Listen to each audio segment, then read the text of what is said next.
आज से मैं अपने YouTube चैनल में सभी विद्यार्थियों के मैथमेटिक्स के जो बेसिक कॉन्सेप्ट होते हैं, जिसमें विद्यार्थी अपने आप को काफ़ी कमज़ोर महसूस करते हैं, उस कॉन्सेप्ट के बारे में चर्चा करने वाला हूं। आइए मैं आपको दिखाता हूं वो कौन से क्वेश्चन हैं जिन क्वेश्चन में विद्यार्थी अपने आप को कमज़ोर महसूस करते हैं। वो ये सोचते हैं कि वो चीज़ें तो बहुत छोटी हैं लेकिन बहुत बड़ी मिस्टेक कर देते हैं। चलिए देखता हूँ मैथमेटिक्स का वो बेसिक कॉन्सेप्ट जिसमें विद्यार्थी बहुत ही समस्या अपने आप को बहुत ही अच्छा फील नहीं करते हैं। वो ये सोचते हैं कि मतलब ये जो कॉन्सेप्ट हैं काफ़ी नॉर्मल सी चीज़ें हैं, इनमें कोई समस्या नहीं हो सकती विद्यार्थियों को। लेकिन मैं बता दूं कि इन्हीं कॉन्सेप्ट में लेकर यही छोटी छोटी चीज़ें विद्यार्थियों के लिए बहुत बड़ी चीज़ें बन जाती हैं। आइए मैं बात करता हूँ पक्षांतरण नियम की, ट्रांसपोजिंग मेथड की। ट्रांसपोजिंग मेथड में विद्यार्थी निश्चित ही हमेशा गलती कर देते हैं। उनको ये चीज़ें छोटी समझ में आती है, लेकिन आने वाला समय में जब वो क्वेश्चन को सॉल्व करते हैं तो ऐसे समय में वो अब ये चीज़ें बहुत बड़ी हो जाती है उनके लिए। जैसे बात करते हैं पक्षांतरण नियम में हमें दो पक्ष लिए जाते हैं, एक बायां पक्ष होता है, एक दायां पक्ष होता है। बायां पक्ष को हम LHS मतलब लेफ्ट हैंड साइड कहते हैं, दाएं पक्ष को RHS मतलब राइट हैंड साइड कहते हैं। अब हम बात करते हैं यहाँ पास बाएं और दाएं पक्ष हमने क्यों लिया, क्योंकि यहाँ पास जब वैल्यू जाती है एक पक्ष से दूसरे पक्ष में तो निश्चित ही ये चिन्ह आपस में बदल जाया करते हैं। बात करते हैं बाएं पक्ष में कोई भी संख्या प्लस में है तो दाएं पक्ष में वो संख्या जाकर ऋण में हो जाएगी, माइनस में हो जाएगी। इन द सेंस यदि प्लस टू इधर लिखा हुआ है तो वो उधर जाके दाएं पक्ष में जाकर वो -2 हो जाएगा।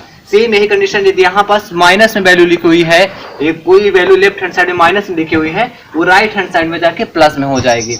यदि कोई भी वैल्यू लेफ्ट हैंड साइड में गुणे में लिखी हुई है, गुणे में लिखी हुई है वो दाएं पक्ष में जाके भाग में हो जाएगी। उसी तरह यदि कोई भी वैल्यू बाएं पक्ष में भाग में लिखी है, भाग या फिर बटे, भाग और बटे का दोनों का चिन्ह सेम होता है, यहाँ पास विद्यार्थी कंफ्यूज ना हो, भाग और बटे में होती है वो दाएं पक्ष में जाकर गुणे में हो जाती है, गुणे में हो जाती है। फिर बात करते हैं बाएं पक्ष में कोई भी संख्या वर्ग में लिखी हुई है, वर्ग में इन द सेंस के ब्रैकेट के अंदर कोई भी संख्या आ सकती है, 1 2 3 4 5 6, इसकी घात 2 का मतलब वर्ग होता है।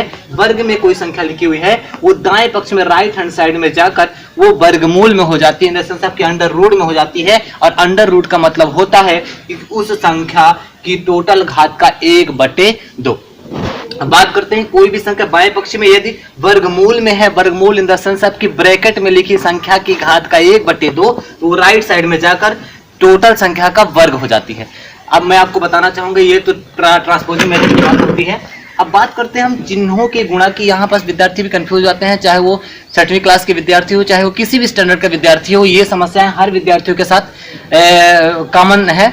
तो इसमें मैं चर्चा कर लेता हूँ थोड़ा सा कि यदि कोई भी संख्या धन में लिखी हुई है और कोई भी संख्या धन में लिखी हुई है, धन और धन का आपस में बीच में गुणे का चिन्ह लगा हुआ है तो धन और धन संख्याओं का जो गुणा होता है वो बराबर धन के होता है, धन गुणे धन बराबर धन के। फिर हम बात करते हैं दूसरी कंडीशन में, यदि कोई भी संख्या माइनस में लिखी हुई है, दूसरी संख्या में माइनस लिखी हुई है तो माइनस और माइनस का जो गुणा होगा वो बराबर प्लस होता है। इसमें विद्यार्थी बिल्कुल भी कंफ्यूज ना हो। फिर हम नेक्स्ट कंडीशन करते हैं, कोई भी संख्या माइनस में लिखी हुई है, दूसरी संख्या प्लस में लिखी हुई है, माइनस और प्लस का जो गुणा होता है वो माइनस के होता है। इसमें विद्यार्थी बिल्कुल भी कंफ्यूज ना हो। फिर हम नेक्स्ट स्टेप पे जाते हैं, कोई भी संख्या प्लस में लिखी हुई है और दूसरी संख्या माइनस में लिखी हुई है तो प्लस और माइनस का जो गुणा होता है, धन और ऋण का जो गुणा होता है वो बराबर ऋण के होता है। ठीक है, अब मैं आगे बात करता हूँ।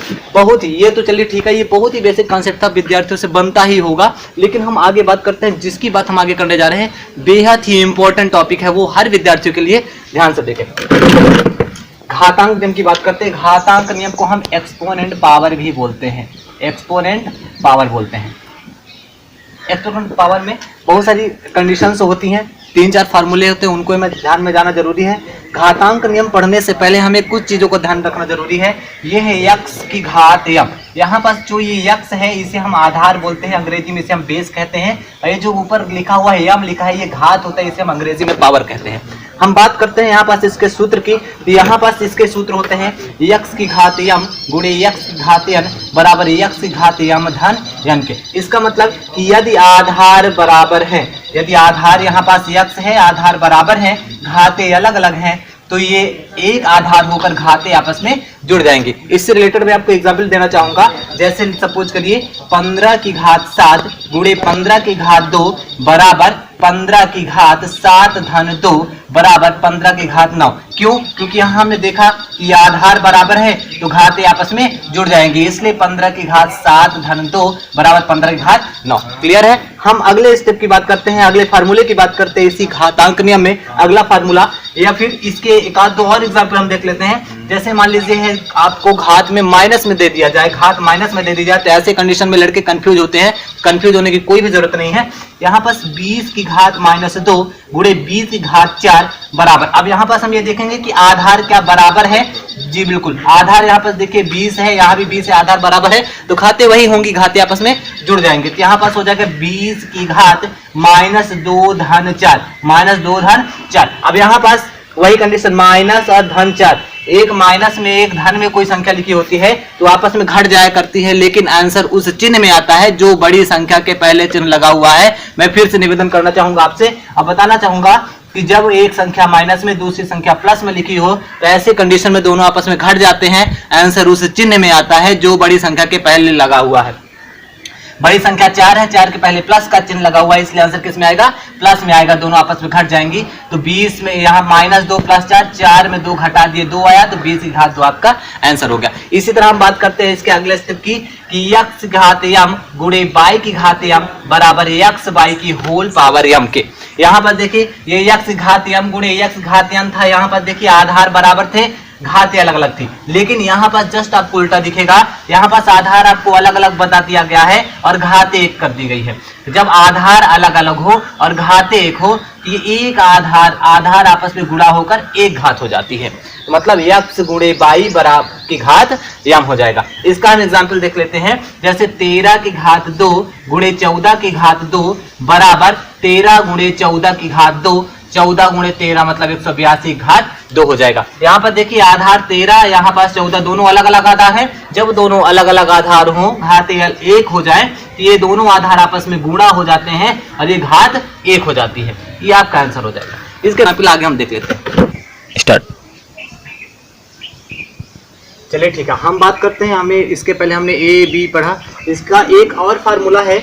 यदि यहाँ पास हमें x घात m बटे x घात n मिल जाए तो बराबर x की घात m ऋण n हो जाता है। क्यों? जब यहाँ पास आपके आधार बराबर हो, बीच में बटे का चिन्ह लगा हो, घातें अलग अलग हो, तो ऐसे कंडीशन में आपको बिल्कुल भी कंफ्यूज होने की जरूरत नहीं है। आपको घातों को सिर्फ डायरेक्टली घटा देना है। x घात m माइनस है। अब यहाँ पर थोड़ा सा विद्यार्थी कंफ्यूज होंगे कि सर आखिर ये क्या बता रहे हैं। मैं आपको बताता हूँ, एक उदाहरण दे देता हूँ मैं। उदाहरण जैसे मान लीजिए, उदाहरण के लिए आपको दे दिया गया 15 की घात 7 अब बटे 15 की घात 2, तो बराबर यहाँ पर हमने देखा कि आधार बराबर, आधार 15 यहाँ भी, आधार 15 यहाँ भी है। जब दोनों आधार बराबर हो जाए, ऊपर और नीचे के अंश और हर के आधार बराबर हो जाए, बीच में बटे का चिन्ह लगा हो, तो घातें आपस में घट जाया करती हैं। तो यहाँ पास हो जाएगा 15 की घात 7 और ऋण 2, ये बराबर हो जाएगा 15 की घात 5 के।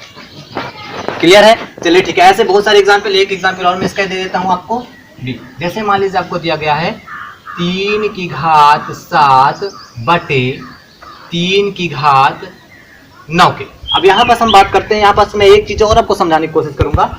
ये इसी फार्मूले में फिट होगा, x घात m बटे x घात n में। यहाँ पास आधार तो आपको बराबर सेम है, 3 और 3, तो वही कंडीशन होगी, इनकी घातें 7 और 9 आपस में घट जाएंगी, हो जाएगा 7 - 9 बराबर 3 की घात 7 में 9 घटाएंगे। अब यहाँ पर 7 में 9 घटा रहे हैं, 7 में 9 घटाने का मतलब है कि 7 के पहले प्लस चिन्ह लगा हुआ है और 7 के बाद माइनस चिन्ह लगा हुआ, मतलब 9 के पहले माइनस चिन्ह लगा हुआ है। तो ऐसे कंडीशन में हम दो लॉजिक देखते हैं। यदि छोटी संख्या और छोटी संख्या में बड़ी संख्या को हम जब घटाते हैं तो आंसर किस में आता है? माइनस में आता है। या फिर एक लॉजिक और हम समझ सकते हैं कि यहाँ पास हमें बड़ी संख्या के पहले जाहे का चिन्ह लगा हुआ है, आंसर उसी चिन्ह में आएगा। तो 7 में हम 9 घटाएंगे, तो 7 में 9 घटाने में थोड़ा सा लड़के सोचते हैं कि आखिर छोटी संख्या में बड़ी संख्या कैसे घटेगा, तो हम घटाएंगे 9 में 7 ही, तो 9 में 7 घटाए कितना आया? 2 आया। लेकिन कैसा 2 आया है? -2 आया है। -2 क्यों आया है? ये यहाँ पास लिखी बड़ी संख्या के पहले जो चिन्ह होगा वो तय करेगा। तो 7 3 घात -2। अब यहाँ पास घात को हम माइनस जो घात है इसे प्लस में कन्वर्ट करने के लिए हम ऐसा भी कर सकते हैं, इसके बटे हम 1 मानते हैं, इसके बटे 1 मानते हैं। कभी भी किसी घात को यदि घात ऋण में है उसे धन में बदलना हो, यदि घात ऋण में लिखी हुई है ऊपर अंश में, तो वो पूरी वैल्यू नीचे हर में पलट जाती है। तो यहाँ पास ये हो जाएगा 1/3 इसको हम और सरल कर सकते हैं तो 1/9 आपका आंसर आ जाएगा। इसी से रिलेटेड बहुत सारे क्वेश्चन हैं। ये क्वेश्चन मैं बताने की इसलिए कोशिश कर रहा हूं क्योंकि हमारे YouTube चैनल के कमेंट बॉक्स में ऐसे क्वेश्चन विद्यार्थियों ने पूछा था कि सर मुझे इस टाइप के क्वेश्चन थोड़ा सा बताइए। बिल्कुल ही कुछ विद्यार्थी ऐसे होंगे जिनसे बनता होगा, नो डाउट, क्योंकि काफी छोटी चीजें हैं जो बिल्कुल स्टार्टिंग से बेस पढ़े होंगे उनसे बिल्कुल आएगा। लेकिन ऐसे बहुत सारे क्वेश्चन हैं जो कि विद्यार्थियों ने कमेंट बॉक्स में लिखकर मुझे बोले हैं, तो मेरी ये जिम्मेदारी होती है कि मैं विद्यार्थियों को बताऊं। ठीक है, मैं नेक्स्ट आगे बताता हूँ।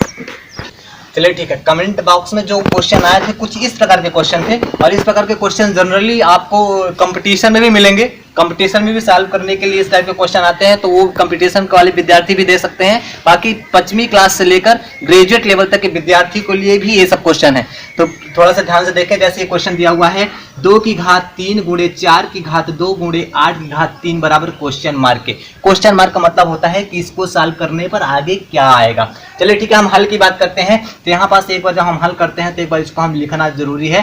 तो 2�3× 4⁻2 × 8�3, एक बार हमने क्वेश्चन लिख दिया। हम ये देखते हैं कि सबसे छोटी संख्या क्या है। यहाँ पास 2 है, यहाँ 2, 4, 8, 23 में सबसे छोटी संख्या क्या है? 2 है। तो यहाँ पास हम ये देखते हैं कि यदि 2 बेस बन जाए, सबका 2 बेस बन जाए तो बहुत अच्छा होगा। वहां पर घातांक नियम हम लागू कर सकते हैं। तो यहाँ 2�3 है गुणे ये जो 4 है, इस 4 को हम 2 का वर्ग लिख सकते हैं क्योंकि 2 का वर्ग 4 होता है, तो इसको हम 2 का वर्ग लिख सकते हैं। 2 का स्क्वायर ये हो गया, 4 को हम 2 स्क्वायर लिख दिए, और ब्रैकेट के बाद ये जो स्क्वायर है तो इस स्क्वायर को हम उसी तरह लिखा रहने दिए गुणे। यहाँ पास इसी तरह 8 है, तो इस 8 को हम 2�3 लिख दिए। 2�3 क्यों लिखे? क्योंकि जब 2 का हम 3 बार गुणा करेंगे, 2 × 2 × 2 बराबर 2 दूना 4 दूना 8 आएगा, इसलिए हम 1 2 3 2�3 8 को हम लिख सकते हैं। तो 2�3, अब ब्रैकेट के बाद यहाँ 3 लिखा हुआ तो हमने 3 इसको लिख दिया। और यहाँ पास हमें और सिंप्लीफाई करना चाहे तो कर सकते हैं, और यहाँ पास यही वाला फार्मूला लगाएंगे, x⁻m × x⁻n बराबर x⁻m धन n। क्यों? क्योंकि यहाँ पास आधार आपको सब बराबर दिख रहे हैं। अब बात करते हैं 2�3 गुणे। अब यहाँ पर देखिए ब्रैकेट के ऊपर जो ऊपर घात है, तो इनके बीच में हमेशा गुणे का चिन्ह माना जाता है। ठीक है, तो यहाँ पास हम 2 दूना 4, तो 2�4 गुणे, इसको हम 3 त्रिकाई 9 पढ़ेंगे, तो 2�9 बराबर। अब देखिए यहाँ पर सबके आपको आधार बराबर दिख रहे हैं, तो आपको बिल्कुल भी परेशान होने की जरूरत नहीं है। आपने देखा कि आपके आधार बराबर मिल गए हैं, तो आपके इस सूत्र में डायरेक्टली रख देना है। एक आधार मान के सभी की घातों को आपस में जोड़ देना है। तो 2�3 धन 4 धन 9, 2�3 धन 4 धन 9, तो 4 3 7 और 9 7 16, 2�16 आपका आंसर आ गया। इसी टाइप के कुछ यहाँ क्वेश्चन है, जैसे ये क्वेश्चन 3�4 गुणे 3 स्क्वायर गुणे 2�3 बटे 2 का स्क्वायर गुणे 3�1 गुणे 2�0 बराबर क्वेश्चन मार्क के। इसको हम सॉल्व करने का तरीका बताते हैं। यहाँ पास हमने बहुत ही शॉर्टकट में सॉल्व कर दिया है। शॉर्टकट में सॉल्व करने का मतलब है कि अभी मैंने आपको बताया था, यहाँ पास हम हल लिखेंगे।